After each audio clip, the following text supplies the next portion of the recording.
Good morning. I'd like to greet everybody, protocol observed. I'd like to make a short presentation about the board members.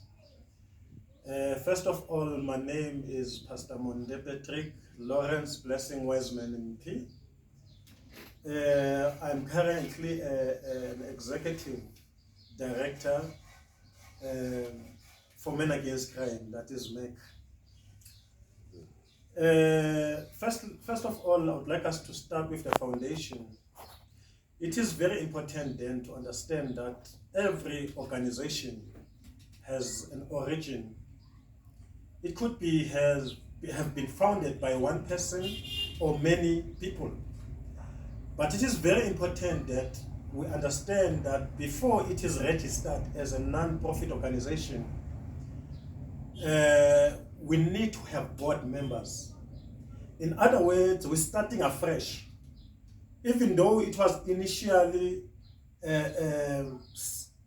begun or started or established by one person, but now we do away with one person when we talk about board members.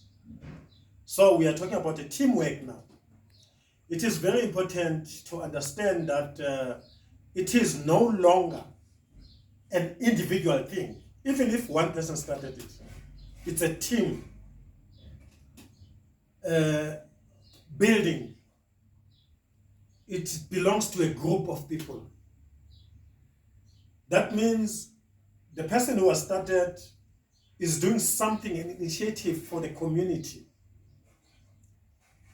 So we will do away with an individual. But we will not forget that the person was there when it was founded, or these people were there.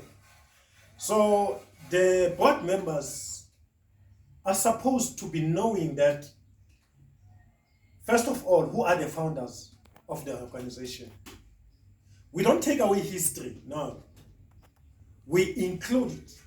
Because board members, they become the image. They become the organization themselves. They must know the ins and outs of the organization. So they must put in place, put things accordingly. They must fill in the puzzle, fit in each and every piece in the puzzle. So those are the board members. Firstly, they must know the founders. And secondly, they must know when was it established. When was the organization established? We're not only talking about when it registered as a non-profit organization or as a non-governmental organization, but when was it established? So as for us to have a better history and to know why was it established. This is an important thing to do, to know the physical and the postal address. The physical address, usually, it is the place of operation, so that people can be able to reach you. That means that every person must be able to come to the physical address, which means it's not supposed to be your residential address or one of the founders' residential address, because there will be some restrictions. There will be some personal agenda whereby they say, don't come at this time because we've got a family time.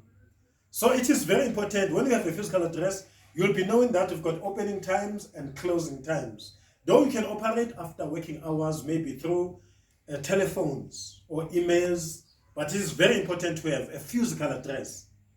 A postal address is very important. Some other times, because of we migrate, we move from one place to another because of maybe budget. Sometimes we can't pay rent, so we are able to move from this place to another place. So we must have a postal address. It could be a post box, so that we don't lose any information that is coming to the organization. And the contact details are very important. The question is, the details that we are using are the details of the founders, the people who were there before we registered a non-profit organization. Is it a personal number? Is it the number that will be accessed by everybody who's the board member? Because this is very important that all the time when messages are sent, remember we're using social media, we're using WhatsApp, we're using SMSs. So if I'm using my phone and maybe I'm the founder, so will I be able to give my phone to another person? So that is very important to have the contact details. The contact numbers must be the contacts that everybody within the board will be able to reach. And the contact person, very important. Who is this person who will be contacted? Is this person available? Is this person busy? Is this person working? Because it is very important not to give an obligation to a person who is already burdened, who has already have a lot upon his or her shoulders. So it must be a person who is free. For example, it could be an executive director. It could be an accounting officer. It could be a public officer. That means someone who's been hired by the board members. This person could be the person who's one of the founders but without a job. This person could be the person who will do the day-to-day activities of the organization. This person should be the person who will be contacted even after hours. I am a pastor, I'm a reverend. I could be contacted, for example, after hours because people need my assistance. Something happens, people die, I need to do counseling, people get injured, there are so many things that happen, people get sick, I need to pray. So that means this person here on the organization must be available 24/7. We come to the responsibilities. The board members' responsibilities. Number one, that is 2A, vision. We must know where do we want to see the organization. Why was it established? So the vision, do we see ahead? For example, the vision is to reach A, B, C, and D with maybe stakeholders, with department organizations. It is very important then to know that this vision, it's coming from the founders. So they must transfer it to the board members. The vision. For example, the vision of Men Against Crime. Men Against Crime envisions men being men of great moral integrity in all spheres of life, religiously, politically, academically, personally, in order for them to reach self-actualization. In other words, people must fit in within their calling or within their careers so as for them to be effective and okay. Not forgetting culturally and traditionally, people need to be capacitated. So that means that being the men of great moral integrity, it is the vision of Men Against Crime. But now the mission is how are we going to achieve that? It is very important then, for example, someone to know the mission statement of the organization. Because it is very important, and I repeat, vitally important. It could be through learning, it could be through awareness campaigns, it would be through the way we do things, so as for people to be able to know why do we exist, so as for us to know what is it, how are we going to achieve that which we wanted to achieve. We can only do this by attending meetings if we are board members. Remember, meetings are not supposed to be daily. are not supposed to be weekly or monthly, but they're supposed to be when there is a need for a meeting. Sometimes it is very important then to make quarterly meetings. So it is very important again to make sure that people are available. It is not a good thing for people to be absent for the meetings, because the meetings, they will determine whether we have a direction or not. In order for us to exist, we need to fundraise. Everything that is here is through fundraising. We couldn't have had what we have, like here in the office. We couldn't have had what we have without fundraising. We couldn't have been able to rent this place if we were not fundraising. We do have, it's a pity I don't have my name tag. We're supposed to have our name tags. We're supposed to have our image, the way we dress. It is very important then to fundraise. Currently, we are sponsored by Department of Social Development. That is from 2015. The organization Men Against Crime was established 2013, but money came 2015. And then to date, we are still funded by Department of Social Development. And the money has been reduced due to not spending, because the first funding was 350,000, and it was reduced because we're supposed to finish the money within an annual lifespan, annual a year period. That is annually. It is very important then to do things according to the decisions of the meetings. The fundraising part of it is not supposed to end with only one department. For example, we are also sponsored by Department of National Development Agency, whereby we place graduates for experience in all departments, and others, they do household profiling, trying to get to know what is the problems, what are the people experiencing, and referring them to relevant departments. It is very important also to evaluate, make an assessment of what we are doing as an organization. The evaluation, this one goes to the organization itself, because as a board members, you need to know that in each and every category that you have, in each and every place, in each and every aspect, you need to evaluate the work that has been done and to see where to review. Revert at all times to what is on paper, what has been jotted down. And recruitment of members as well, but not staff members, board members. It is very important then, because remember, in the community you get people, everybody want to be part of something. But are these people capable?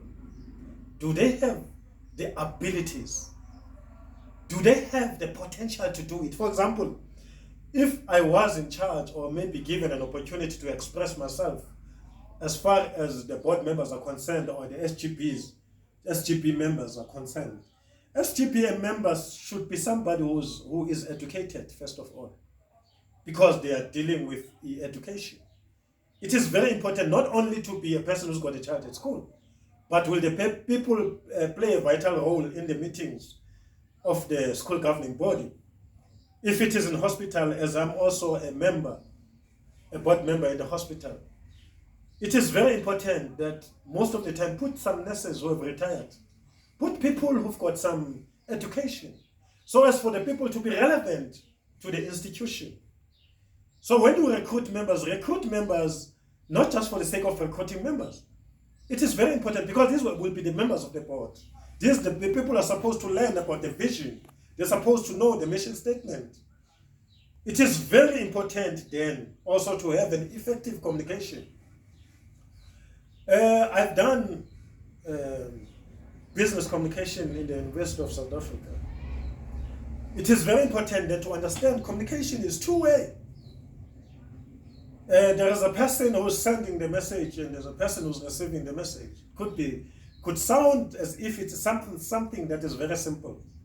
But in between the sender and the receiver, there is noise. There is something that makes people not to listen or to hear properly or not to understand the comprehension. Like this is the knowledge being given or being passed from one person to another. But comprehension, did the people understand it? Because in order for people to understand what has been conveyed, you will see them by action. That is implementation. You will see when work is applied that really people did understand. So communication is key. So it is very important at all times to evaluate, go back. Let's go to the functions.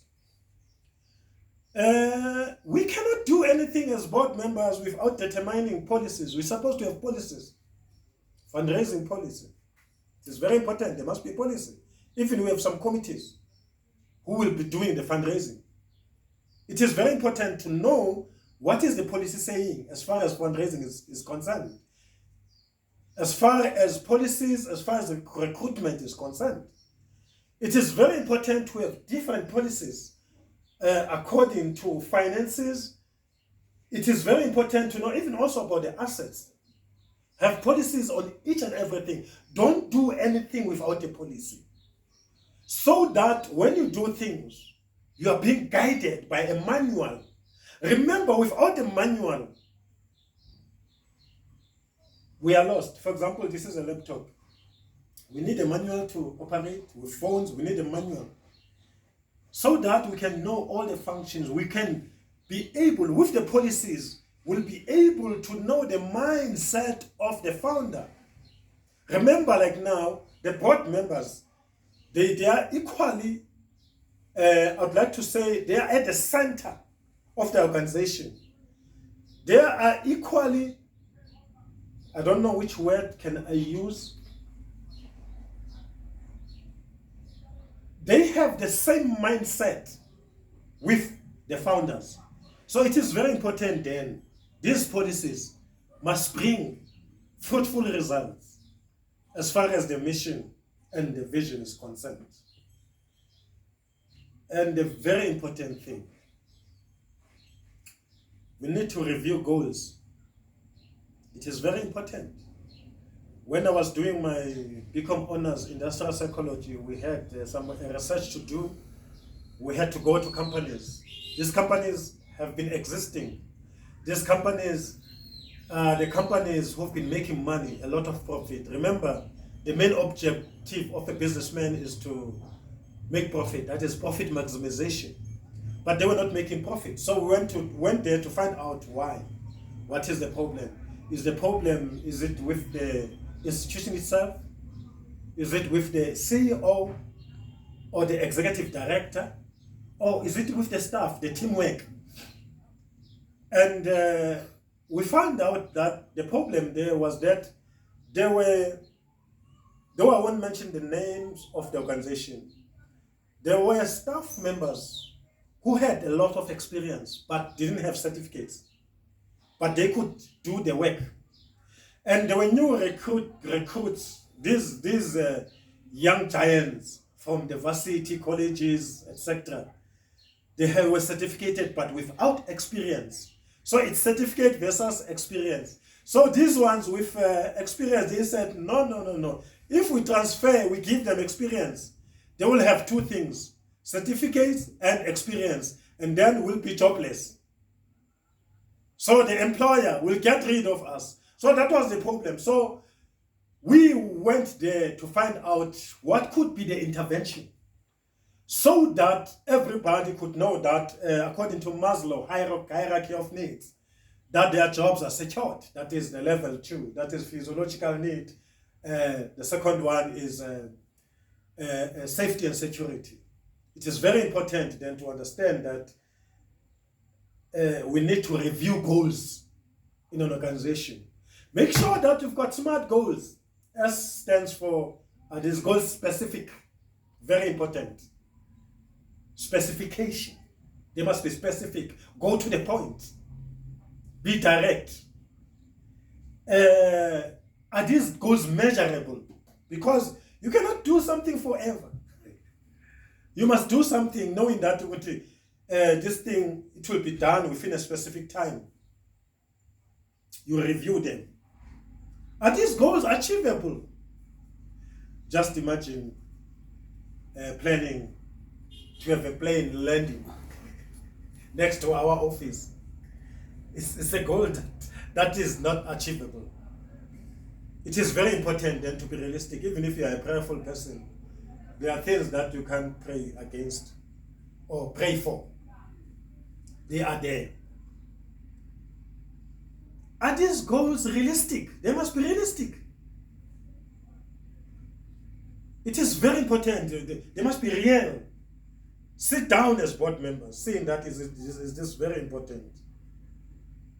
And they must be time bound. At this specific time, though they are measurable, we must be finished. If we give it a year, after 6 months, after 6 months, we must stop and evaluate and see, is this taking us somewhere?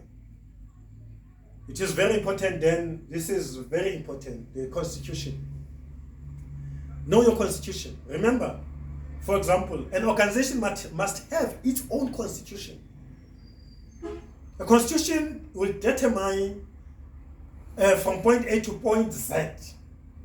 For example, with the assets. Even during time of dissolution, if need be, nobody must take something for himself or herself. The financial management, how you gonna, that's the Constitution, it will guide you. Get to know, get to the knowledge of your Constitution as an organization. Remember, the funders also have their own Constitution. Social Development Fund, for example. Their Constitution says you operate within a specified period, which is 1 year. So that means within a year, there must be an annual general meeting whereby you change board members. What does your Constitution say? It is very important for your Constitution to speak your language, because you can't get rid of the people that you want. You can't get rid of the people that you need. These are your people. These are the people who will execute the demand of the day as far as the organization is concerned. So have your own Constitution. And that Constitution is very important. For example, not to be guided by another institution. Go to the experts. We are here to help. Recruitment of staff. Initially, we were recruiting members of the board, but now we're recruiting staff. It is very important when you recruit staff, advertise first the vacancies. It does not matter the stipend. Even if it could be 1,000 or how much, advertise it. And also when you advertise, have specification. If you need people with matric, say you want people with matric. If you want people with a certain qualification, specify it. Also, remember, there are people who are experienced, older person. People who are still, who have the energy. Others, they have retired, others were there, and experience is the best teacher. Sometimes you can recruit not based on education, based on experience. And now when it comes to recruitment also, you must know that you cannot put the young people and those older person at the same category. These younger ones, you pay them more. The older ones, because others with pensioners, you pay them less. Could be half of the payment. Because they cannot report on duty as these ones. But they must be there. It is very important then when you recruit staff also, don't forget to begin with the volunteers. Those who come, who know the job, who lead with passion, who are led by passion, who do things out of their heart. Don't forget them. And then we come to tax exemption. You cannot be exempted as a non-profit organization if the surnames are the same. So the board members must have different surnames, whoever is responsible, even in the bank. They must know relations of families so that you are not exempted, because this is not a family business. So exemption is there, but you must first register for SARS. Register with SARS, so that you are not penalized. Last one is compensation. You must compensate these people who are working. We know other people, if they are put in charge, they put money in their pocket and then they end up not paying staff. Money is tempting. That's why we need to have policies. Policies that say how we're going to pay them. Don't give money to an executive director alone, doing things alone. For example, Men Against Crime. I'm the executive director, but I've got nothing to do with the money. The person who's responsible is the board members. I'm the executive director. Yes, I was a project manager. Then I became a board. And then I became a volunteer again. And then I became a director, like working in between the board and the staff. It is very important that the secretaries must be the ones, the board members, who are able to go to the bank if there is money needed to compensate. The chairperson, the secretary, and the treasurer, and they must have the knowledge. And these people must not have a friendship or related. They must not do things alone. They're supposed to do things according to the board. The board must sit and they must execute what the board has decided on. And the board sits with the executive director, so that the executive director is the one who knows the day-to-day activities. So the board does not sit alone. You sit with the executive director. Usually the executive director could be one of the person, maybe one of the founders if the person is free, or of the person who has been recruited to be the part. When recruiting staff, that is point number 4. Don't forget that you recruit people who will put a value in the organization. Because you want to retain them. You want to keep them. You want these people to continue with the organization. You recruit people who will serve when there is money and when there is no money. Recruitment is very important. Remember that not all the times the funders will give you accordingly. For example, we were given 350, it was reduced. It couldn't meet all the demands that we had. We had the budget for capacity building, that is training of the board members and also the staff. We had the budget for skill development. If someone is experiencing A, B, C, and D in life, we were able again to take that person, give the person a skill, and say, don't go back to where you come from. We had a budget for stipends for people to be able to be paid, and it was 4 field workers then. So when the money is reduced, you're supposed to reduce to 3 or 2. So it is very important that your recruitment, you recruit staff accordingly, and you'll be able to retain them. And also you do supervision as a board members, but you don't do supervision like as if you are part of the management. You do supervision through the executive director, the CEO. You are able to find out what is happening, and you are able, for example, to supervise. Go anytime you have time. Go to the executive director. Get everything. The executive director must be the one who liaises with the staff. It is very important that we observe the protocol. And also the board member is supposed to evaluate the work done by the supervisor, by the executive director. Very important. Because the executive director sometimes might do things as if it is his yard, his farm. He or she can do things as he or she pleases. No. But that doesn't mean that they can't use their own discretion. They will be able to report back why they did A, B, C, and D without the consent or the approval of the board. That means now they will be able to put the image or to represent the board or to represent the organization for its growth and for its development. Evaluate. See if the person is still delivering accordingly. And lastly, compensation. Compensate also the executive director. also need to be, he or she needs to be compensated. If, for example, you get 5 sponsors, compensate. Don't forget that as board members also, you need to get something. You're traveling from point A to point B. Some other times you can't make it because of fuel. We can't all the time use your personal resources. Sometimes even if someone does not have a car, you need to compensate, give something. Have something within the board. That is any policy that says the board members this year or maybe when they raise, they will get something. And then specify how much. Make specifications per meeting. It is very important. Then we go to the structure of the board. We've got the chairperson, the deputy chairperson. We've got the secretary, the deputy secretary, the treasurer. You might have the 3 additional members. But these people, it's very important. The 3 additional members to be able also to participate.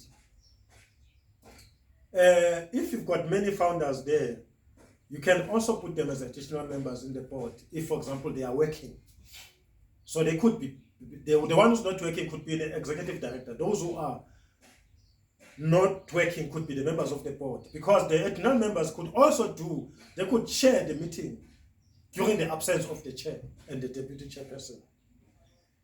Or maybe the founders as well could be given the privilege to chair the meeting because they know the direction, but not closing doors for others to be part of the organization. So the structure is very important. Succession plan. When the executive director, or if it happens that we are no more there, there's board members, we need to have a succession plan. Who do we want to take over in the event of the unforeseen circumstances? In the event of uncertainty, what do we do?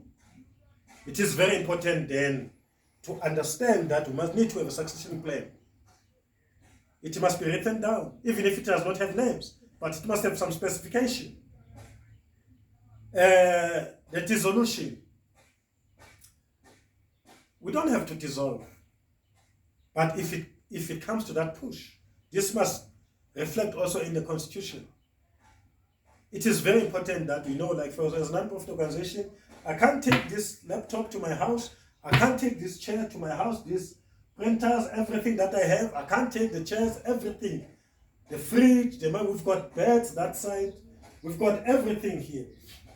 The beds that we have, it was as a white door center of hope. When the victim is awaiting to see the doctor, we take the victim away from the perpetrator. Then we keep the victim. We have a fridge. We do have some snacks, everything there in the fridge, and something to eat to keep the victim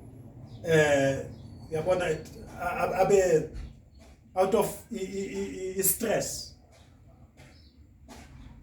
For debriefing, whilst waiting for the doctor, maybe the following day they can sleep only one day, and then after that, there are places like one-stop center whereby if it's a lady, it goes there, so that they get more of psychological help and counseling. So with dissolution, you take to another organization that is similar to what you are doing. You don't take anything, it's not yours, it's for the community. Then we come to the organogram, the last part. The organogram, the top people are the board members. Non-disputed. Board members are on top. Even if there was a founder. It's a difficult one, founding the organization. But now the board members are on top. So the best thing is for the founders to be there amongst them, the board members. And then we have the executive director. That is one of the founders, if there is, or someone who's recruited, someone who's reporting to the board, someone who will do the day-to-day activity. That's organogram, board members, and then executive director, that is the CEO, who will liaise, who the staff will report to the executive director. We have the staff that will get salaries. For example, any amount that is bigger, it's a salary, and like they are on management, and any amount that is lesser, 5,000 below or 7,000 below, a stipend of so much, You know that you categorize these people because other places like lottery, they've got their own format whereby they say how much stipend do you want, how many salaries do you want, no, something like that. How much salary, how much money. So it is very important that we know the organogram. Board members, executive, staff with salaries and stipend, and then we have volunteers.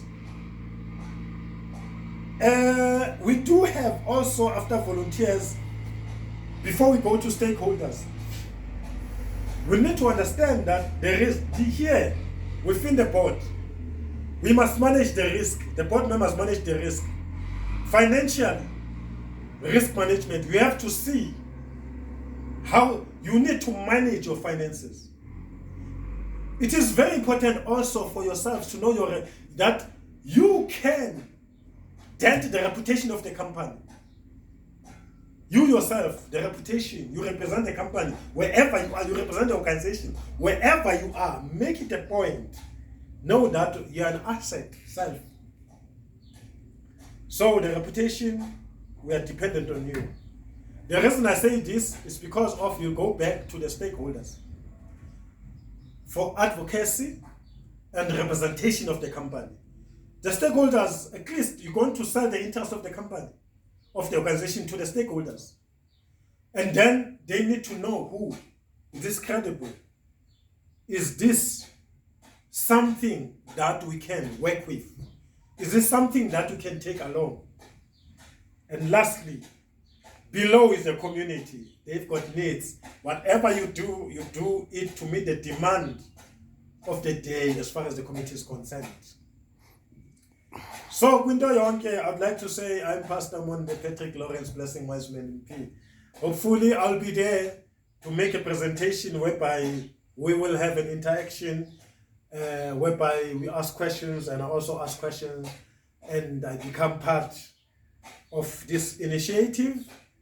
It's a non-profit organization. Others are non-governmental organization. It's a hoa. Ndole buanga manda zobudi the zone.